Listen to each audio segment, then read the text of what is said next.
Ustedes saben que lo más importante en neumología es tratar de ubicarse exactamente dónde está la patología que motiva la consulta del paciente. Y ustedes saben que en el aparato respiratorio no solamente tenemos pulmón, tenemos bronquio, tenemos parénquima pulmonar, tenemos intersticio pulmonar y tenemos vasos sanguíneos. Entonces, las enfermedades bronquiales ya la hemos revisado, el asma bronquial, el enfisema pulmonar. Las enfermedades parenquimales también ya la hemos revisado, la neumonía, la tuberculosis. Y las enfermedades de intersticio pulmonar también la hemos revisado, el EPIP, la fibrosis pulmonar. Entonces, lo que hay en el pulmón, y bastante, es los vasos sanguíneos. Y debido a que los vasos sanguíneos también se pueden afectar a nivel pulmonar, porque el pulmón es un órgano bien vascularizado. El pulmón y el riñón son los órganos más vascularizados del sistema del cuerpo humano. Entonces, los vasos sanguíneos son elementos importantísimos que están en el pulmón. Y una cosa importante dentro de la patología pulmonar también son la afectación de los mismos vasos sanguíneos. Y esto es lo que se denomina la vasculitis pulmonar. Entonces, yo quiero llamarles la atención en el sentido que si bien es cierto, digamos, la incidencia de casos por vasculitis pulmonar no es una incidencia muy fuerte, digamos, a comparación de otras enfermedades tan importantes como son la tuberculosis, el asma o el cáncer de pulmón. Sin embargo, es importante que ustedes sepan que la vasculitis existe y debemos pensar en vasculitis, porque la vasculitis es la enfermedad, la gran simuladora. ¿Qué significa la gran simuladora? Que hay muchas enfermedades o pacientes que llegan al hospital con diferentes enfermedades y nosotros siempre pensamos en lo más frecuente, en tuberculosis, cáncer, neumonía, etc. ¿Y qué pasa? Que los pacientes no mejoran, no mejoran, no mejoran a pesar del tratamiento. Entonces, ¿por qué? Porque no se ha pensado que podría ser una enfermedad importante como es la vasculitis. Entonces, y peor aún, existe una relación entre el pulmón y el riñón. Por eso se denomina, hay un síndrome bien importante, el síndrome pulmonar renal. Entonces, a todo paciente respiratorio pulmonar, no solamente le vamos a mandar pruebas de PK en esputo, obligado a todo respiratorio. Es como, por ejemplo, ahorita, en el momento actual que vivimos, a todo paciente con tos se le está pidiendo una prueba molecular o una prueba serológica para el COVID. Igual, en el ambiente no COVID, o sea, en la etapa previa a la pandemia, todos pacientes respiratorios siempre pedíamos examen de PK en esputo. Pero lo que yo quiero referirme es esto, es que el paciente respiratorio no es un paciente netamente pulmonar, es un paciente que tiene una afectación sistémica. Por lo tanto, al paciente respiratorio también hay que pedir exámenes de sangre, laboratorio, hemograma, velocidad de sedimentación. También tenemos que pedirle exámenes de orina. Y ahí donde un examen simple de orina nos puede orientar que el paciente pueda tener alguna patología renal asociada con síntomas respiratorios como la disnea, la hemoptisis. Entonces, cuando hacemos esa relación entre una patología pulmonar y si el paciente encontramos en sangre, en el examen de sangre, una hematuria o proteinuria, debemos hacer asociación que el paciente puede tener una enfermedad pulmonar renal. Y una de las enfermedades más importantes que provoca este tipo de lesión básicamente son la vasculitis pulmonar. Entonces, el tema de la intención de ahora, de la exposición, tiene como objetivo la exposición, es de que ustedes Primero, reconozcan la importancia que tiene la vasculitis dentro de toda la patología que han revisado anteriormente. Segundo, la importancia de los vasos sanguíneos que también pueden ser afectados. Y tercero, la importancia de manejar adecuadamente una vasculitis. Entonces, esos son los objetivos en esta presentación. Tres objetivos importantes. Diagnóstico temprano, que no se escape el diagnóstico, reconocer la importancia de los vasos sanguíneos en el pulmón y en el riñón. Y tercero, estar preparado para un manejo adecuado.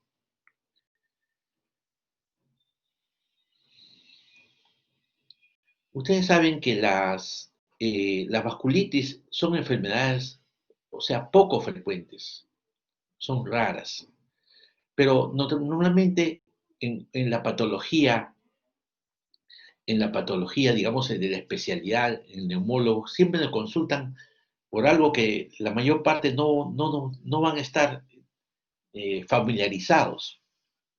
O sea, todo el mundo sabe de tuberculosis, todo el mundo sabe de cáncer, todo el mundo sabe de todo. Pero este problema de vasculitis va a ser un motivo de consulta de la especialidad. Por eso es importante que sepamos cómo manejar y cómo diagnosticar esta enfermedad. Una de las cosas importantes es la vasculitis, que no es fácil diagnosticar, porque sus características clínicas no son específicas. Por lo tanto, su diagnóstico es difícil. O sea que la vasculitis eh, no, no tiene unos signos patognomónicos que nos pueden decir, bueno, esto es vasculitis, sino que hay una mezcla de situaciones y que nosotros vamos a tratar de orientar de acuerdo a lo que nosotros pensemos. Como les había dicho, son grandes imitadoras de otras enfermedades, como el de cáncer de pulmón o el síndrome de distrés respiratorio del adulto. Una de las cosas que se había manifestado inicialmente es que nosotros tenemos que ver al paciente dentro del punto de vista de su estado clínico. Esta enfermedad, la vasculitis, tiene como característica que es una enfermedad muy severa. O sea, rápidamente el paciente llega a la insuficiencia respiratoria por el compromiso pulmonar y también puede llegar a la insuficiencia renal. Incluso el paciente va a necesitar hemodiálisis.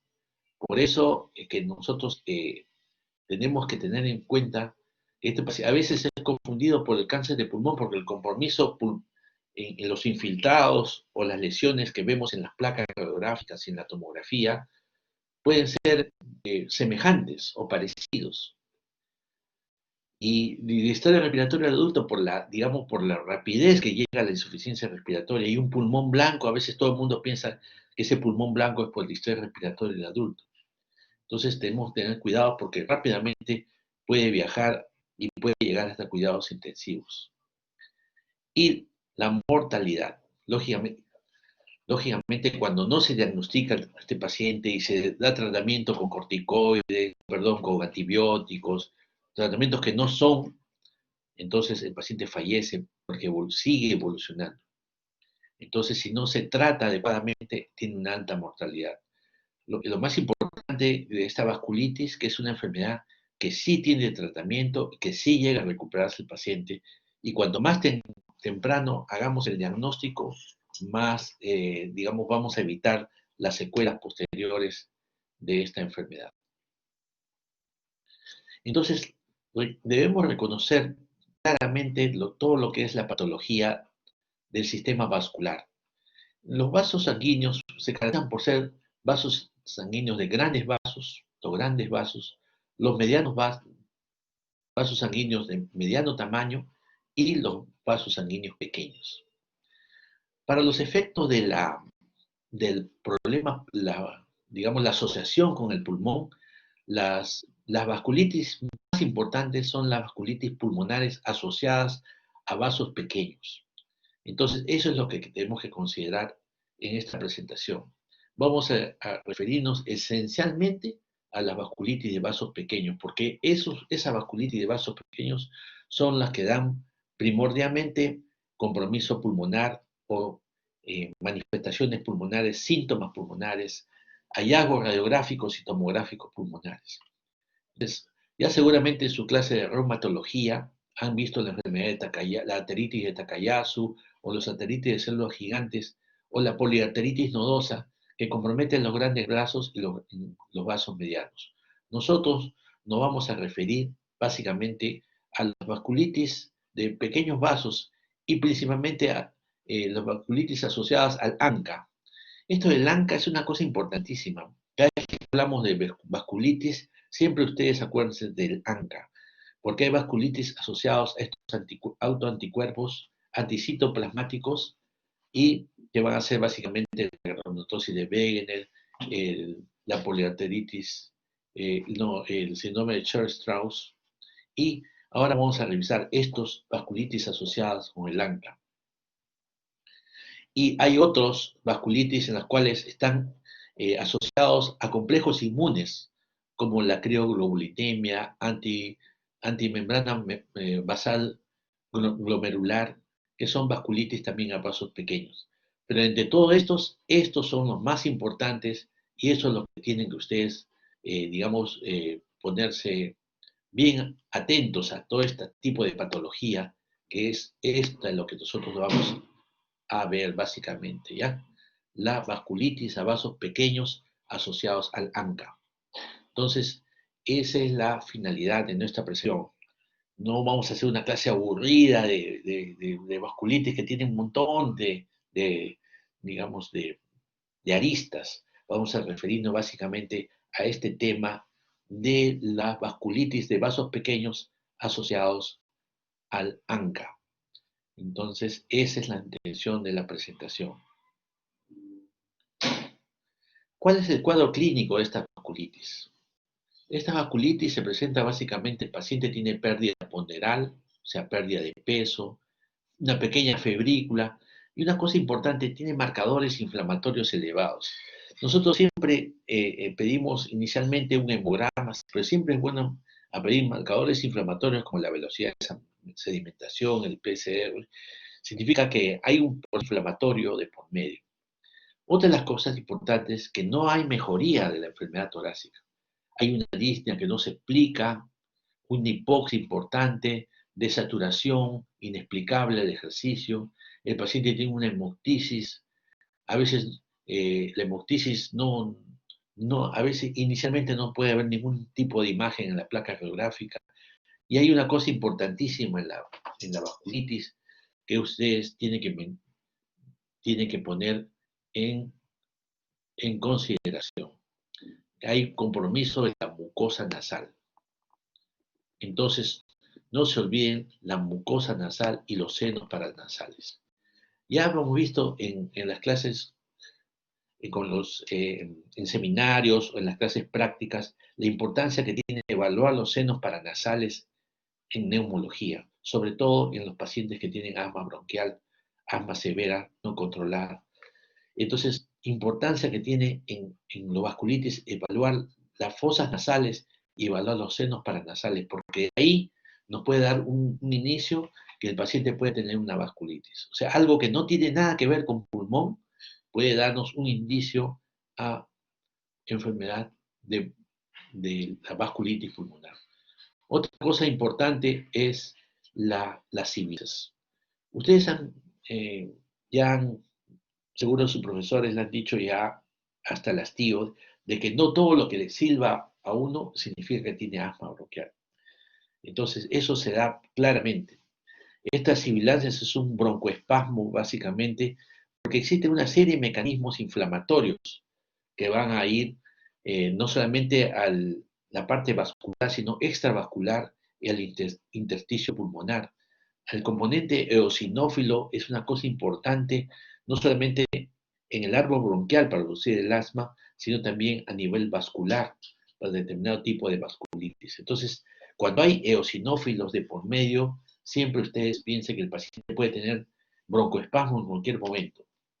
Por ejemplo, en algunos pacientes con estudios de asmáticos se hace estudio de esputo y se busca la cantidad de eosinófilos en esputo. Entonces, eso es lo que los eosinófilos juegan un papel importantísimo en todo lo que es procesos inflamatorios bronquiales, y en este caso, los eosinófilos juegan un papel importante en la vasculitis pulmonar. los anticuerpos elevados, porque eh, así como el COVID, que tiene el daño del COVID no es por el virus mismo, sino por la inflamación producida por el propio organismo frente al agresor, o sea, una reacción exagerada. O sea, el COVID en su fase inflamatoria provoca una destrucción del parénquima pulmonar, de los vasos sanguíneos y una serie de reacciones. Igual, en esta enfermedad también existen anticuerpos elevados y van a producir también una autodestrucción del sistema vascular pulmonar, provocando una serie de enfermedades que se denominan al final, provocan una hemorragia alveolar difusa. Entonces, cuando hablemos de vasculitis, siempre tenemos que hablar también de hemorragia alveolar difusa, porque es una consecuencia de toda esta patología. Entonces ya saben que esto es una cosa compleja que debemos tener en cuenta con nuestros pacientes. Hay una cosa importante en vasculitis. En vasculitis, la clave es la biopsias para llegar a un diagnóstico. Pero no solamente la biopsia va a ser de pulmón, porque ustedes saben, la biopsia de pulmón a veces es un poco complicada, porque el paciente puede tener digamos, neumotoras o sangrados, ¿sí? La biopsia puede ser de cualquier órgano, porque la vasculitis no afecta solamente pulmón, riñón, sino puede afectar la piel, las células nasales, la mucosa nasal. Entonces, la biopsia la podemos hacer en cualquier parte, en la piel de preferencia, en la mucosa de la nariz. Entonces, hay inflamación y necrosis de los vasos sanguíneos. Es una cosa importante. Los vasos pulmonares están involucrados como parte del proceso de vasculitis. Entonces, nosotros, cualquier hallazgo que tengamos en las zonas de, cualquier zona que cojos para tener una biopsia, puede ser biopsia renal, que es más accesible ahora que un pulmón, una biopsia renal, una biopsia de la mucosa nasal, una biopsia de piel, vamos a encontrar una serie de cosas como son, por ejemplo, esta infiltración de los vasos sanguíneos, una infiltración de células multinucleadas, ¿no? Una infiltración eosinofílica también, una capilaritis pulmonar, un aumento del intersticio pulmonar, cantidad de células inflamatorias, linfocitos, eh, leucocitos polimorfos nucleares, una gran infiltración inflamatoria a nivel de los vasos sanguíneos, dentro y fuera de los vasos sanguíneos. Entonces, eso es lo que, digamos, nos va a ayudar. O sea, cuando hablemos de vasculitis pulmonar, tenemos que hablar necesariamente de un diagnóstico anatomopatológico y estar al tanto de esta enfermedad. Entonces, vamos dirigirnos a los vasculitis de vasos pequeños, que es el motivo de la presentación actual. Son los más comúnmente involucrados en el pulmón. Y no solamente los vasos se caracterizan porque hay afectación de los arteriolas, los capilares, las vénulas localizadas en el intersticio pulmonar. Entonces, son los vasos más pequeñitos, los que están cerca al alveolo, que van a hacer el intercambio gaseoso, los más afectados. Entonces tenemos importante esta descripción. Hay infiltración de neutrófilos y necrosis fibrinoide que causa la destrucción de la pared de los vasos. Eso es lo que nosotros, esto es lo que estábamos sabiendo, la infiltración de neutrófilos y la destrucción de la pared de los vasos. Eso es una cosa importantísima que debemos tener. En la capilaritis pulmonar necrotizante hay una marcada infiltración neutrofílica del intersticio. Al dañarse, los glóbulos penetran en los alveolos con la hemorragia alveolar. Es una característica de muchas de las vasculitis de vasos pequeños. Es decir, una cosa importante que se tienen que acordar, esto que es una cosa importantísima, que es la hemorragia alveolar. Entonces, la hemorragia alveolar es una consecuencia de la inflamación de los vasos, de la vasculitis. Entonces, porque todo el contenido hemático va a inundar el alveolo. ¿Y qué pasa si el alveolo está inundado? Lo único, definitivamente hay dificultad para el intercambio gaseoso y el paciente va a ir con una hipoxemia severa y para llegar a una insuficiencia respiratoria. Entonces vámonos unos momentos a hablar de hemorragia alveolar difusa. Cuando ustedes escuchen esa palabra hemorragia alveolar difusa, hemorragia, ¿qué significa? Sangre, ¿no es cierto? Alveolar, ¿qué significa? Los alveolos, o sea, la zona del área del intercambio gaseoso. Y difuso significa que no es una cosa localizada, es una cuestión bilateral. Entonces, y digamos progresiva. Entonces, cuando ya estamos hablando de cosas severas, de cosas mayores, una hemorragia dentro del alveolo más difusa, definitivamente va a llevar a una insuficiencia respiratoria. Entonces, el sangrado en los alveolos es a menudo una característica de la vasculitis de vasos pequeños. Entonces, es una cosa importante el sangrado de los alveolos.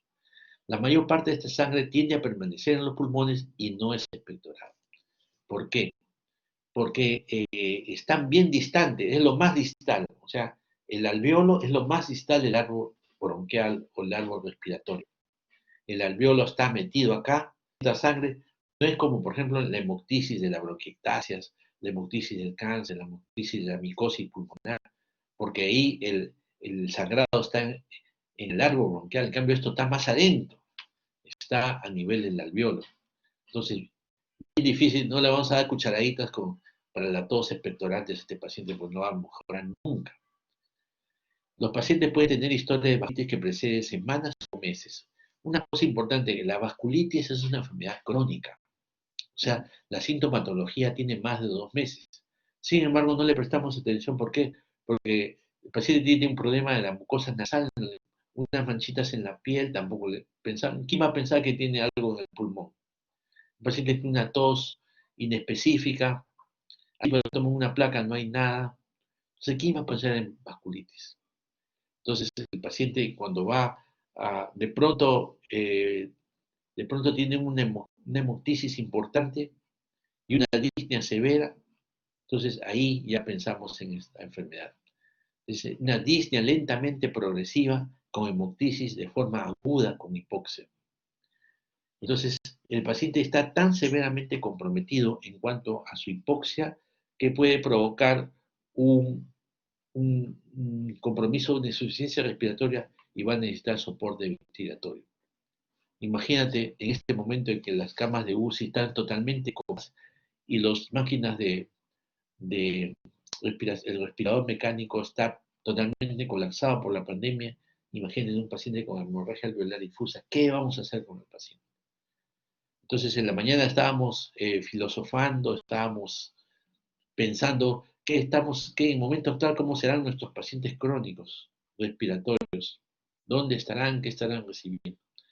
Entonces esperemos que mejore la situación, porque si normalmente el hospital estaba lleno, no había camas en la era pre-COVID, imagínate ahora. Entonces, en la gran mayoría de las camas hospitalarias, en el Hospital Revaliati, están prácticamente, en su gran mayoría, pacientes hospitalizados de COVID. Entonces, la hemorragia alveolar difusa tiene una hemoptisis de un momento a otro. O sea, hay tos, disnea, pérdida ponderal, pero hay una cosa importante, síntomas reumatológicos, tiene artralgias. Entonces no se olviden de que el paciente respiratorio no necesariamente puede tener síntomas, los 5 síntomas importantes que habíamos dicho, que son tos, hemoptisis, disnea, dolor torácico y ver la expectoración, los 5 cosas. El paciente puede también, cuando se asocia, el paciente tiene artralgias o mialgias, y peor si el paciente tiene sinusitis crónica, y peor si hay erupciones en la piel de vasculitis en la piel. Entonces, tenemos que pensar en esta enfermedad. Hay una cosa importante que quiero tener en cuenta, es con respecto al ojo. El ojo es un órgano bien vascularizado. Y esta epiescleritis, ¿no? Esta epiescleritis es una cosa importante que debemos tener, epiescleritis, ¿no? Entonces, el ojo es una cosa importante y la epiescleritis es una cosa que debemos tener en cuenta. Y no solamente la epiescleritis, la mucosa nasal es otra, y la epístasis, costas en la región nasal. Entonces, cuando tenemos un paciente con hemoptisis y que tiene antecedentes de epíxtasis y sangrados en otra parte en la mucosa nasal, entonces lo primero que tenemos que poner en cuenta esta enfermedad.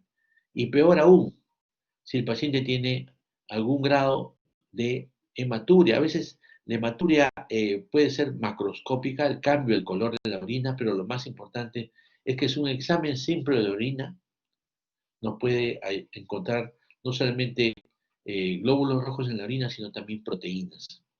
Entonces, la hematuria y la proteinuria son unas características importantes de esta afección, de la hemorragia alveolar difusa, como parte o como consecuencia de la vasculitis pulmonares.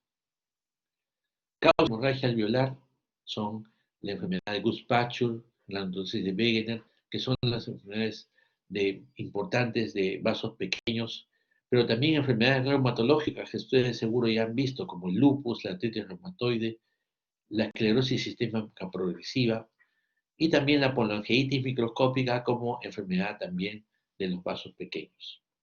Entonces, ten en cuenta la importancia que tiene la hemorragia alveolar y la asociación con otros órganos, como son la nariz, ¿no?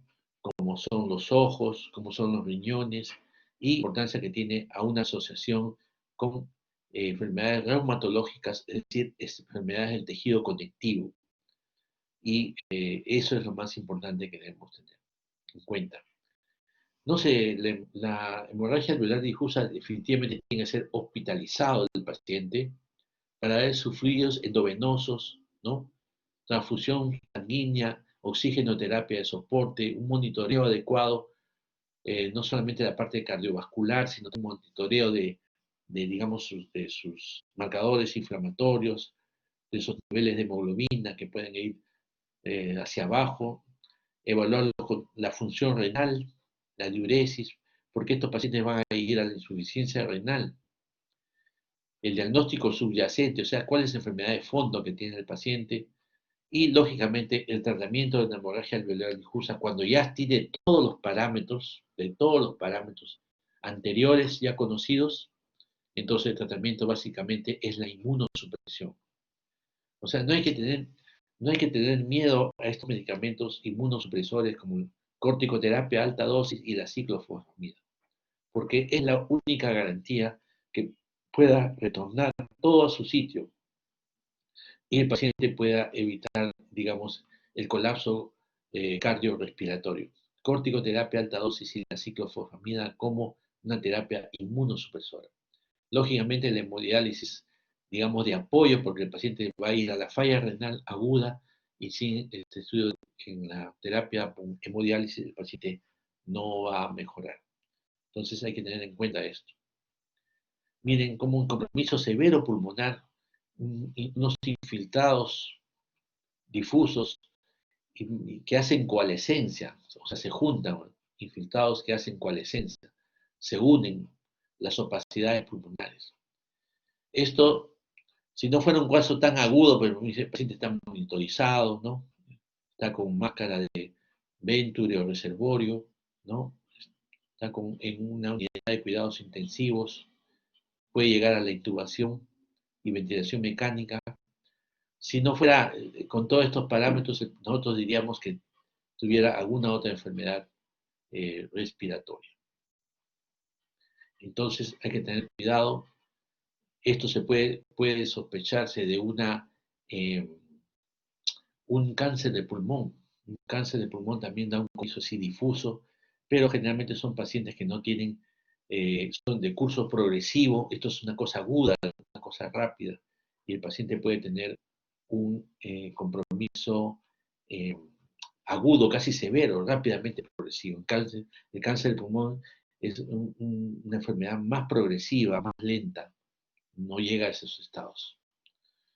Lo que hay que tener en cuenta también en nuestros pacientes es la anatomía patológica de la hemorragia alveolar.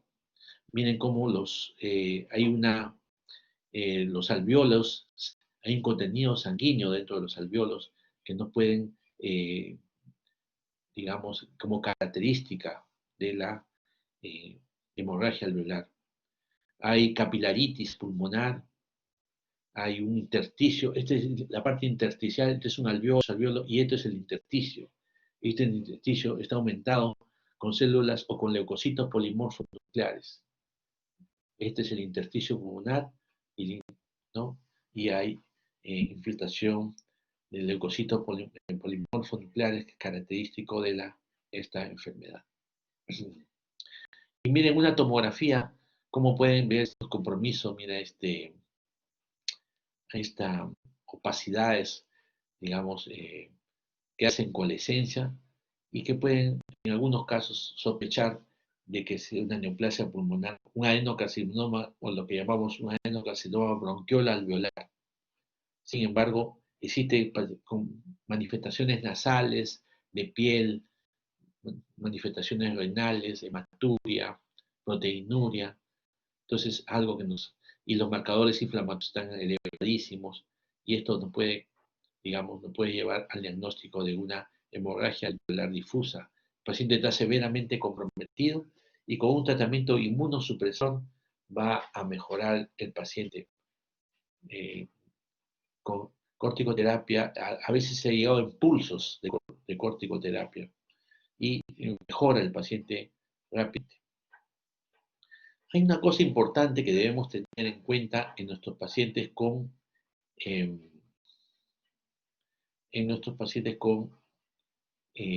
vasculitis pulmonar, la clasificación de los pacientes con vasculitis pulmonar.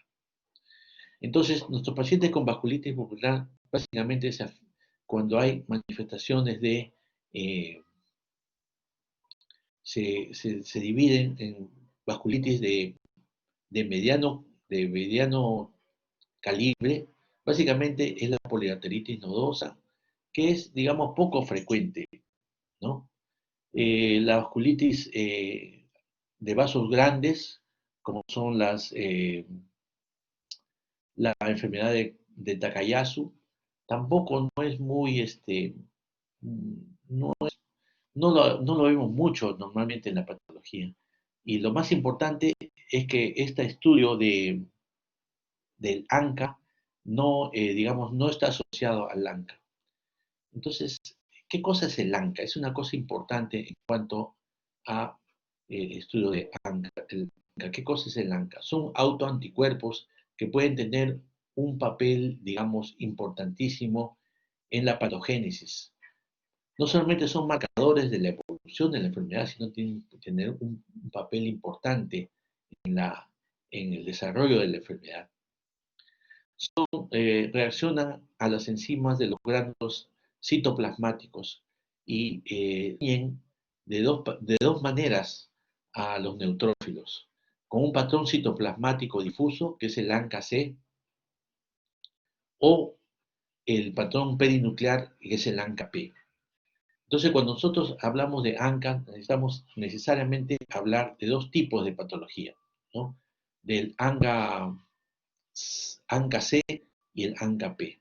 Ustedes van a ver que la importancia del estudio del ANCA es que nosotros vamos a poder determinar qué tipo de colitis vamos a tener de acuerdo al tipo de ANCA, ANCA-C o ANCA-P. ¿Ya? Entonces, es una cosa importantísima que debemos tener en cuenta en nuestros pacientes con el ANCA.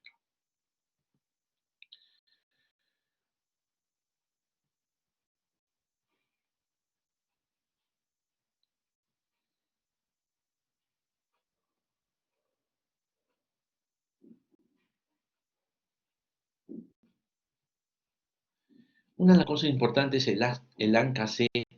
El objetivo del ANCA-C tiene como objetivo el PR3, ¿no es cierto? Y lo más importante de este ANCA-C es la importancia que tiene en la granulomatosis de Wegener. Entonces, cuando ustedes tienen una sospecha de una patología, digamos, en las cuales de una vasculitis, ustedes han pedido el ANCA y el ANCA-C sale positivo, digamos, lo más importante es que el diagnóstico más, digamos, asociado a este ANCA-C es la granulomatosis de Wegener. Entonces, eso es una cosa importante que deben tener en cuenta, el ANCA-C para el diagnóstico del de la granulomatosis de Wegener. Otro tipo de ANCA es el ANCA-P, que tiene mayor importancia en otro tipo de enfermedades, básicamente en la poliangiitis microscópica. Entonces, el ANCA-P es una cosa importante que debemos también al paciente anotar. Cuando nosotros pedimos un ANCA laboratorio, el resultado nos va a salir ANCA-P o ANCA-C. El ANCA-C está orientado básicamente a la granulomatosis de Wegener y el ANCA-P está asociado básicamente hacia otro tipo de patologías que es diferente. Dentro de todas las vasculitis pulmonares, la más frecuente es la granulomatosis de Wegener. Es una vasculitis necrotizante que afecta a los vasos de pequeño calibre, especialmente en el tracto respiratorio y los pulmones. Es de causa desconocida y no hay incidencia de género. Es una cosa importante, pero de todas maneras es importante porque se presenta también en los pacientes de mayores de 50, de 40 y 50 años, o sea, adultos maduros. Pero lo importante de la granulomatosis de Wegener es que a veces se puede confundir primero con tuberculosis pulmonar, porque son imágenes que provocan cavitaciones en el pulmón. Entonces, esas cavitaciones pueden provocar una...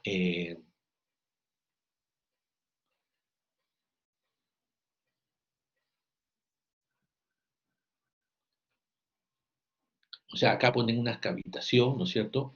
Esta cavitación puede provocar un hemoptisis, pero ¿cuántos pacientes hemos visto? Hay un problema en tuberculosis en nuestro medio. Es el problema de que todos queremos, cualquier paciente que sangre y tiene una cavidad, lo primero que dicen es tuberculosis. Y encima ha bajado de peso, tiene tos, pero los BK son negativos, negativos, negativos. Entonces hay una entidad que se llaman, no sé quién lo habrá inventado, pero es la tuberculosis con BK negativo. Diagnóstico, tuberculosis con BK negativo. Y eso no puede ser, pues. La único diagnóstico de la tuberculosis es el BK positivo. Si el BK es negativo, no es tuberculosis. Pero todo el mundo dice, como estamos en el Perú, etcétera, etcétera. Entonces, paciente hasta con 6 meses de tratamiento. Hemos visto pacientes así que llevan su tratamiento 6 meses, ¿qué pasa? No mejoran. Empeora más bien, aparecen nuevas cavidades. Empeora el paciente. Sigue con hemoptisis. Y nadie le ha visto a la nariz que tiene una tremenda costa en la nariz. Entonces, no se olviden que la importancia que tiene, que no solamente es tuberculosis. Ahora, el paciente, si fuera tuberculosis, mira, esta cavidad tremenda de paredes gruesas, eh, las cavidades pulmonares, o sea, los infiltrados cavitarios, tienen bacilos 10 a la 8, o sea, cualquier cantidad de bacilos. Imaginen ustedes, ¿cómo no vamos a encontrar el BK en puta en una cavidad así? Sería imposible. Entonces, no se olviden que la importancia que tiene eh, valorar adecuadamente que tiene un paciente tos, hemoptisis, pérdida ponderal, febrícula y descavidades, BK negativo, pensar en otra cosa. Y otra de las cosas características de esta es la granulomatosis de Wegener. Entonces, no se olviden, es una cosa importantísima la granulomatosis de Wegener. Entonces el ANCA-C es importante en la granulomatosis de Wegener. 75% de los casos son positivos con el ANCA-C, ¿no? Aunque también se ha encontrado el ANCA-C en poliangiitis microscópica, pero su porcentaje es un poco menor, ¿no? Entonces, hay que tener en cuenta todas estas cosas que son importantes.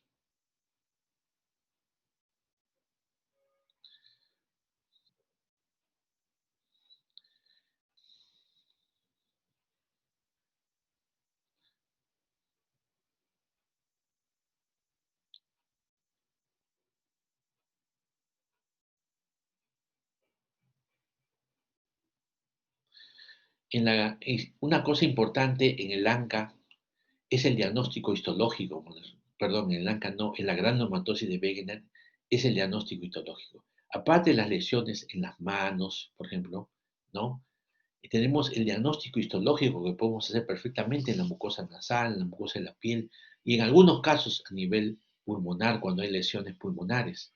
Y la importancia que tiene ver lo que hay una vasculitis necrotizante, así, hay una necrosis, ¿no? Lo importante es que también hay células gigantes multinucleadas alrededor y una inflamación granulomatosa, una inflamación granulomatosa. Entonces, el compromiso granulomatoso con vasculitis necrotizante o necrosante es la característica histológica importante que debemos tener en granulomatosis de Wegener.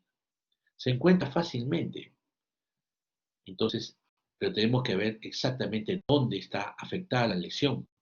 Congestión nasal, epístasis de las mucosas nasales y un raspado de la zona nasal va a llegar al diagnóstico. También hay sinusitis, otimedia. El pulmón es afectado en el 85 al 90%, con hemoptisis, disnea, tos, dolor torácico, ¿no? También se afecta el riñón en un 77%, pero en casos más avanzados. Pero primero es afectado el pulmón. Hay hematuria, proteinuria, cilindros hemáticos, fiebre y pérdida ponderal. O sea, por eso es que lo confunden con tuberculosis. Por eso le dan tratamiento. Por eso no mejora después de 6 meses. Por eso recién llega al consultorio de neumología con 6 meses de tratamiento sin mejoría. Y aquí quieren hacerle el diagnóstico de droga resistente y eso definitivamente no es. Compromete la piel, los ojos, las articulaciones, hasta el sistema nervioso central. Entonces no se olviden de esta entidad. Y sobre todo observen a su paciente. Mira, hay lesiones en la muca de la cavidad oral, hasta provoca, en casos crónicos, o sea, una perforación. A ese extremo no hemos llegado, pero puede llegar. Lo que sí vemos frecuentemente es el compromiso nasal. ¿Ves? Esas erosiones que existen en la mucosa nasal es característica de esta enfermedad. Las pruebas que nosotros hacemos en los pacientes con granulomatosis de Wegener es la placa de tórax lo más sencillo, nódulos pulmonares cavitados, ¿no? Consolidaciones, infiltrados, manifestaciones de hemorragia alveolar y también puede haber un compromiso pleural. En la tomografía vemos con mayor claridad imágenes y en el hemograma velocidad de sedimentación y PCR sumamente aumentados. Siempre pedir un AGA porque todos saben que esto puede conducir a la hipoxia del paciente. El ANCA-C es sensible, por eso debemos pedirlo y es bastante específico. En el 90% es extensa, ¿no es cierto? Y en el 75% cuando tiene enfermedad limitada. O sea, el ANCA-C sale a mayor avance de la enfermedad, mayor posibilidad que salga el ANCA-C positivo. Pero también puede existir el ANCA-PP en 5% o 10 pacientes. 5% o 10 pacientes de los pacientes. La gran mayoría es el ANCA-C positivo. No se olviden el examen de orina, que es una cosa importante, la prueba de función pulmonar, la radiografía de senos paranasales y la biopsia, como se han dicho, en la nariz, el riñón o la piel, porque a veces el pulmón no está muy sensible y puede haber complicaciones. Entonces, esto debemos tenerlo siempre en cuenta. Y esas son cosas sencillas que hay en el hospital, en todos los hospitales, para hacer un diagnóstico adecuado de una vasculitis a vasos pequeños, es decir, la granulomatosis de Wegener. Esta granulomatosis de Wegener viene por épocas. Hay diferentes teorías de por qué vienen.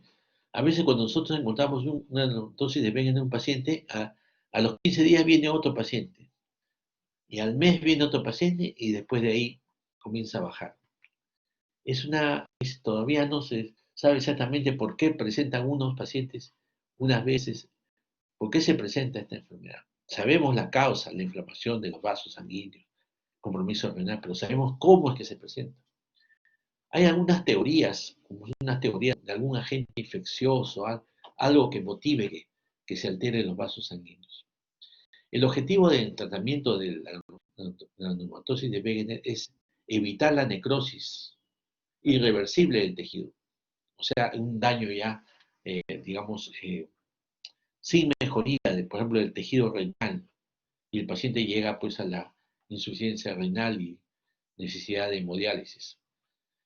Las cosas importantes para evitar precisamente el compromiso renal y pulmonar, debemos una corticoterapia oral o endovenosa, una ciclofosfamida oral o endovenosa, y lógicamente un tratamiento de mantenimiento con azatioprina. En algunos casos, el compromiso inflamatorio es tan severo que el paciente necesita un recambio plasmático, una plasmaféresis. El apoyo de diálisis es definitivamente importante. ¿Por qué damos cotrimoxazol como tratamiento agregado a la granulomatosis de Wegener? Por eso que había una tendencia a un componente infeccioso en la granulomatosis de Wegener. Y los pacientes con cotrimoxazol también mejoran, contribuye al manejo de estos pacientes. Otra de las cosas también es el cotrimoxazol nos ayuda también como antibiótico para mucosas nasales y los senos paranasales. Entonces, es importante el Bactrim, o sea, la cotrimoxazol, el Bactrim para el tratamiento agregado y por buen tiempo del Bactrim. En la mañana estábamos hablando que damos en los pacientes con bronquiectasia acitromicina por 2 o 3 meses como tratamiento de mantenimiento. En este caso, el cotrimoxazol, el Bactrim se da por vía en los pacientes con infección urinaria solamente 10 días. En cambio, nosotros damos 2 meses de mantenimiento con cotrimoxazol. Y a veces en la farmacia llaman la atención y dicen, ¿cómo va a ser tanto tiempo de tratamiento? Igual con la acitromicina, no piensa que lo estamos dando a dosis antiinflamatoria. Entonces, a cierto punto, el cotrimoxazol también tendría una función antiinflamatoria en este tipo de pacientes. La poliangiitis microscópica es una cosa importante porque el severo compromiso renal, básicamente. Y una cosa importante porque la poliangiitis microscópica se asocia básicamente a una enfermedad, ya ustedes conocen, que es el asma bronquial. Entonces, en realidad, la poliangiitis microscópica es una cosa, también una enfermedad, pero hay cosas características que vamos a marcar acá, ¿no? Primero, la importancia que tiene es el ANCA-C, ANCA-P. La importancia del ANCA-P es la importancia que tiene el riñón prácticamente es lo más importante de la poliangiitis microscópica. En mayores de 50 años, un poco mayores que la entonces de Wegener, el riñón es un órgano afectado por la vasculitis de los vasos pequeños, ¿no? Hay proteinuria, hematuria, y en la biopsia renal hay glomerulonefritis segmentaria con necrosis fibrinoide. Entonces, cuando hablamos de poliangiitis microscópica, tenemos que hablar de riñón, básicamente. Tenemos que hablar de insuficiencia renal. El compromiso pulmonar es del 30-50%, o sea, menor que la granulomatosis de Wegener. Y una característica importante, hay broncoespasmo. Entonces, los síntomas asmáticos, a veces tiene síntomas asmáticos y generalmente le damos un tratamiento con broncodilatador aerosol. Nada más y ahí quedó todo.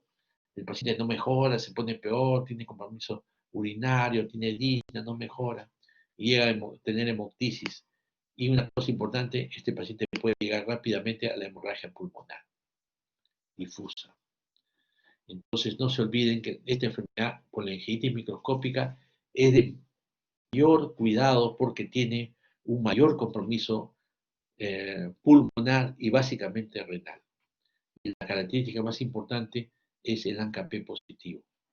El tratamiento es similar con corticoides y ciclofosfamida, pero de todas maneras tenemos que hacer un diagnóstico de la enfermedad porque a cualquiera no le vamos a dar un tratamiento inmunosupresor. El tratamiento inmunosupresor tiene que ser para aquellos que definitivamente lo merezcan. Entonces, esto es una enfermedad que sí amerita. Entonces, mira, estos infiltrados pulmonares que hacen coalescencia de forma difusa en ambos campos pulmonares. Esto es una característica de la enfermedad y que pueden tener definitivamente compromiso broncoespasmo. Esto prácticamente cualquiera que lo ve puede ser una enfermedad difusa, bilateral, puede tener un cáncer, adenocarcinoma con compromiso intersticial, con diseminación linfangítica, ¿no? Otros pueden pensar una tuberculosis, otros pueden pensar que tiene un cuadro neumónico bilateral. Entonces, el broncograma aéreo también es una cosa importante que debemos averiguar en todo tipo de paciente.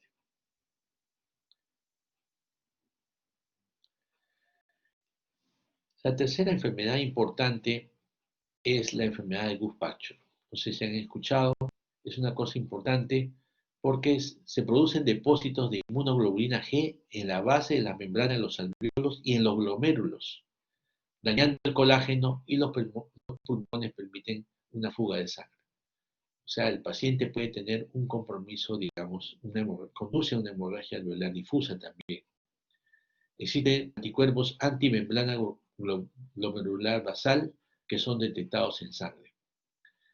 Y es característica la hemorragia alveolar conjuntamente con la glomerulonefritis. Entonces, si el paciente tiene signos de glomerulonefritis más hemorragia alveolar, pensar en esta enfermedad de Guth-Pachel, ¿no? Hay hemoptisis en la mayor parte de los casos, 80-90%, con disnea y sibilancias. Nada más, sibilancias. Una cosa importante es las sibilancias que son inspiratorias. No se olviden. Cuando ven una sibilancia inspiratoria, piensen en otra cosa. Porque en el asma bronquial generalmente las sibilancias son expiratorias. O sea, al final de la expiración. En cambio, esto tiene una enfermedad inspiratoria. Entonces, hay que tener en cuenta este tipo de afección para poder determinar la enfermedad de Guth-Pachel. También una imagen parecida. Y una cosa importante que tenemos que tener en cuenta en este síndrome de Guth-Pachel, bien, una glomerulonefritis, el glomérulo pulmón en un paciente saludable, ¿no? Y cuando hay glomerulonefritis, ya hay anticuerpos, ¿no? Y que pueden dañar la membrana basal, ¿no? Y el daño es tanto que permite el paso de la sangre y las proteínas al glomérulo. Entonces, como ya se altera la función del glomérulo debido a los anticuerpos contra la membrana basal glomerular, entonces ya en la orina va a aparecer proteínas y orina, proteínas en la orina o sangre en la orina. Entonces, el componente de glomerulonefritis en una biopsia renal y los síntomas pulmonares y las manifestaciones de hemorragia alveolar difusa van a ser más claro el diagnóstico del síndrome de Guth-Pachel. Otras cosas que hacemos en Guth-Pachel son el hemograma, donde vamos a ver una anemia ferropénica en la orina, hematuria, proteinuria, ¿no? Vamos a ver en una espirometría un defecto restrictivo, y la biopsia renal es básicamente la importancia que tiene en Guth-Pachel, ¿no? En la biopsia renal vamos a encontrar una glomerulonefritis extracapilar difusa. Esto es lo importante, glomerulonefritis extracapilar difusa. El tratamiento es similar a las otras vasculitis de vasos pequeños, como son la corticoterapia alta dosis y la ciclofosfamida.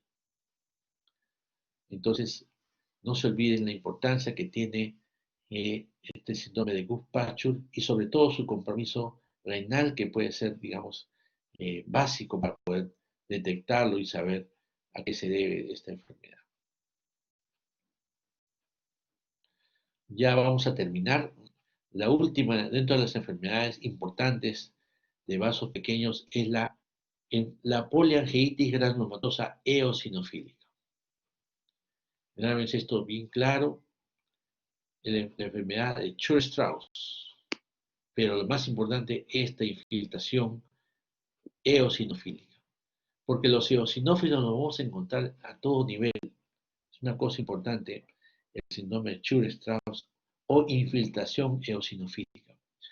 Y como los eosinófilos, ¿a qué están? Cuando hablamos de los eosinófilos, ¿a qué nos estamos refiriendo? con qué patología cursa con eosinofilia importante, es el asma bronquial. Pacientes con asma, con eosinofilia, pero hay una infiltración aneumatosa eosinofílica del tracto respiratorio, esa es una característica de Church-Strauss. Por eso este tipo de patologías vasculares siempre se explican al último, ya cuando ustedes tienen un manejo general de lo que es la neumología. Porque ustedes pueden combinar ya qué enfermedades, pueden, digamos, hacer el diagnóstico diferencial. Entonces, el asma cuando asocia compromiso renal y manifestaciones de hemorragia alveolar siempre es importante con características. La poliangelitis granulomatosa eosinofílica, o más conocido como síndrome de Church-Strauss. Es una vasculitis necrotizante que avanza los vasos pequeños y también afecta a los vasos de mediano calibre. Es importante. Pero a pesar de que es poco frecuente, se presenta en adultos de mediana edad, de preferencia en los hombres. Entonces, no se olviden de esta enfermedad, el Church-Strauss o poliangelitis granulomatosa eosinofílica, cuya expresión básicamente no solamente tiene una expresión, digamos, a nivel de piel, una infiltración vascular a nivel de piel, sino también una importante que tiene una infiltración a nivel de las biopsias, no solamente biopsia de piel, sino biopsia de renal o biopsia pulmonar, donde hay una infiltración eosinofílica. Una característica de esto es la infiltración eosinofílica que vamos a ver en los vasos sanguíneos. Y en los vasos va a haber unos granulomas necrotizantes que también es importante. O sea, el hallazgo de eosinófilos nos va a dar la clave dentro de una patología con granulomas necrotizantes, zonas necrotizantes, más eosinófilos, eso nos va a dar el diagnóstico de la enfermedad de Church-Strauss con todas sus características. Entonces, no, podemos determinar que es el compromiso severo de, digamos, de vasos sanguíneos con infiltración eosinofílica severa. Eso nos va a dar el diagnóstico de esta importante enfermedad. Pero también tenemos el caso de las características clínicas y dentro de ellas tenemos que no se olviden que un paciente puede tener manifestaciones de un síndrome asmático, el asma bronquial y la eosinofilia en sangre periférica mayor del 10%.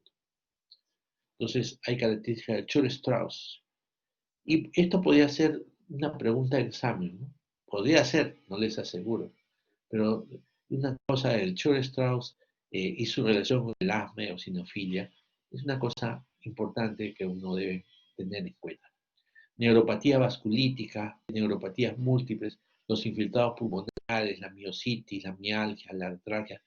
Entonces, no se olviden que estas manifestaciones reumatológicas, que seguramente han visto en su rotación por reumatología, tienen implicancia en el pulmón y el riñón. O sea, reumatología, pulmón, riñón, siempre pensar en vasculitis.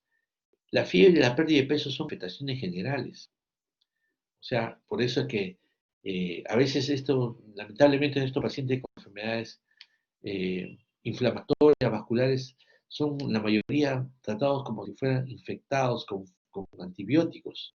Por eso hay que tener en cuenta que no es así. O sea, no necesariamente el hecho que tenga fiebre un paciente significa que tiene una enfermedad que requiere antibióticos. O sea, fiebre no es igual a antibiótico. Y eso es lo que quiero que tengan en cuenta.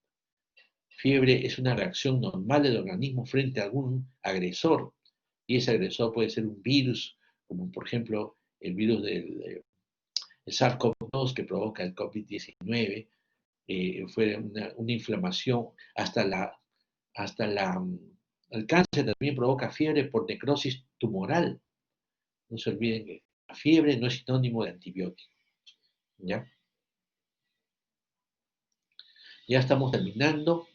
Esta es la última lámina en la cual podemos ver en esta enfermedad del Church-Strauss, en la placa de tórax hay infiltrados pulmonares periféricos transitorios, consolidación multifocal. En la tomografía hay inflamación en vidrio esmerilado, nódulos pulmonares.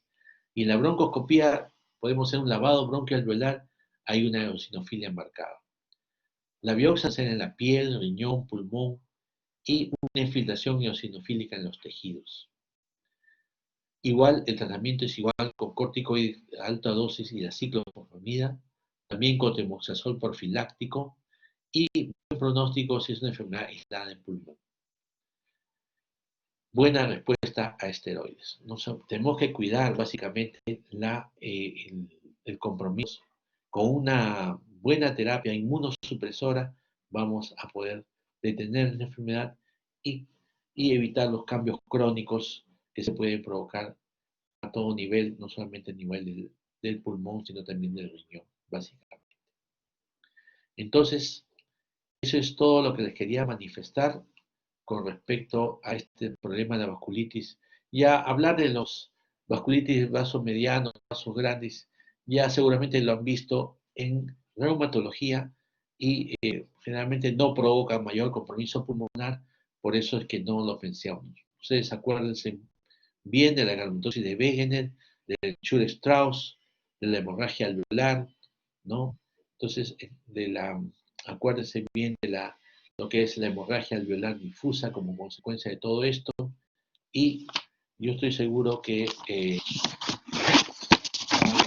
digamos, lo más importante es pensar y revisar al paciente para ver estas lesiones, lesiones en piel, y cualquier lesión en piel es susceptible a biopsiar, y cuando vean una reacción eosinófila en la piel, eso es una cosa que les va a orientar bastante a cualquier tipo de patología. Pensar en el riñón, pensar en que el riñón puede haberse afectado en su función en la membrana basal glomerular. Hay anticuerpos contra la membrana basal glomerular en el guzpacho, por ejemplo, y eso va a alterar. Eso también sería una bonita pregunta. Vamos a ver. En guzpacho, miren cómo están estos anticuerpos contra la membrana basal glomerular. Entonces, eso también es importante tener en cuenta en nuestros pacientes con vasculitis a predominio vascular. No se olviden que esta es una enfermedad frecuente, que lo vemos por olas, pero lo hemos visto varias veces lo hemos visto varias veces en el hospital. No se recuerdan que estos son los que hemos revisado, la polengitis microscópica, el ANCA-C y P, ambos se presentan, predomina el ANCA-C, la reumatosis de Wegener, predomina el ANCA-C. O sea, el ANCA-C y P se puede presentar en las dos, pero con mayor frecuencia el ANCA-C es positivo en la reumatosis de Wegener. El Chur-Strauss generalmente es de ANCA-P, no se olviden. Chur-Strauss-Guzpacho generalmente es el ANCA-P, es el que va a predominar en este tipo. El ANCA-P es más importante en el Chur-Strauss. Mira, el 70% de pacientes tienen ANCA-P positiva. Entonces, es importante tener en cuenta esta tablita. Importante es la biopsia, porque no hay nada que no se pueda hacer sin biopsia. Entonces, eso es lo que tenemos que tener en cuenta en nuestros pacientes con enfermedades pulmonares. Pensar en la biopsia es lo que tenemos que ver siempre. No podemos hacer un diagnóstico clínico, un diagnóstico radiológico, un diagnóstico gráfico, o un diagnóstico por broncoscopía. No, el diagnóstico básicamente lo da el patólogo. En la mayor parte de las enfermedades respiratorias, el patólogo y también el microbiólogo cuando empezamos enfermedades infecciosas, ya sea virales, micóticas o enfermedades por micobacterium, el diagnóstico lo da el microbiólogo.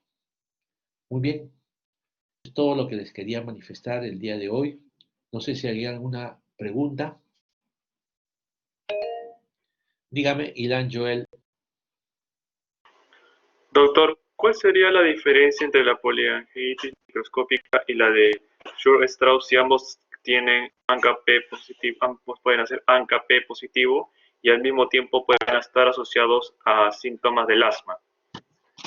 Claro, lo más importante es la infiltración eosinófila. El Chur-Strauss es característico en la biopsia, la infiltración eosinófila. O sea, la diferencia sería en el estudio anatomopatológico. ¿Ya? el Church-Strauss es definitivo, es una infiltración eosinófila en los vasos. Y no solamente en los vasos, sino también en el tejido de la piel y en todo lo que se pueda biopsiar.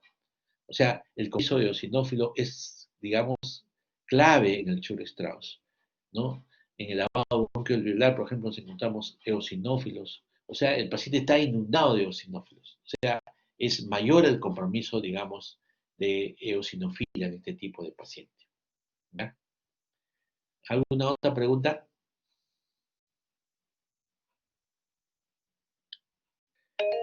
Dígame. Sí, sí, te escucho. En ese caso, la vasculitis de la que se ha mencionado, ¿de qué hematuria estaríamos hablando? ¿De una hematuria macroscópica o microscópica en el que puede pasar por alto al ojo clínico? Sí, mira, de acuerdo a lo que vimos con mayor frecuencia, no, nosotras a veces ni nos, y nos molestamos en ver la orina de un paciente. A veces queremos que se lleve el urinario. A veces, y en la orina, a veces el paciente orina en un papagayo que no se ve, que es de un metal que no se ve, ni nosotros nos concentramos. Y el paciente peor, ni se concentra en la orina. Entonces, lo más importante es analizar una orina microscópica, es decir, lo más importante en este tipo de pacientes es un examen completo de orina. Ahí se va a detectar una una hematuria microscópica, básicamente, ¿ya? No es una hematuria franca que, por ejemplo, provoca un cálculo rey, por ejemplo, una hematuria severa, un problema de vejiga, de uretra, no es una hematuria franca, sino es hematuria microscópica, que solamente puede ser detectado con un examen de orina, ¿ya? Simple, imagínate una orina simple, que es una cómoda, no es cara, o sea, y rápida y fácil de hacer, ¿cómo se puede diagnosticar una enfermedad tan importante como una vasculitis? ¿Alguna otra pregunta? Entonces, no se olviden que la vasculitis existe y que daña el pulmón y, más importante, daña el riñón. Y no se olviden que el tratamiento inmunosupresor se debe dar y digamos, es una garantía de la mejoría del paciente y la reversión de la enfermedad. No se olviden la importancia del diagnóstico con biopsia y ver al paciente de manera integral, como no solamente pulmón, ver riñón, ver vías aéreas superiores, ver nariz, ver senos paranasales, ver la piel, examinar la piel del paciente. Entonces, la piel nos va a dar datos importantes de cómo puede ver un paciente con alguna afección respiratoria también. Ok, eso es todo. Muchas gracias por su atención. Y el día de pasado mañana vamos a tener una clase muy corta sobre edema pulmonar de altura. No siguen lo programado, pero aprovecharemos para revisar un poco sobre COVID, porque últimamente hemos visto que se están reportando pacientes en la altura tienen una menor incidencia de COVID, no solamente porque viven en áreas rurales y que hay bastante distanciamiento social, sino porque hay cambios en la anatomía del pulmón de la altura.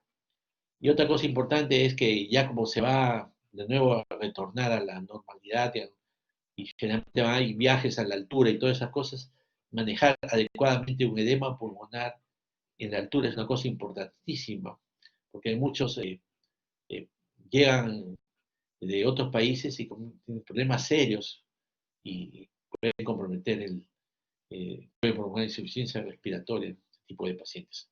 Ok, muchas gracias por su atención. Nos vemos para todos el próximo, pasado mañana. Ok, muchas gracias.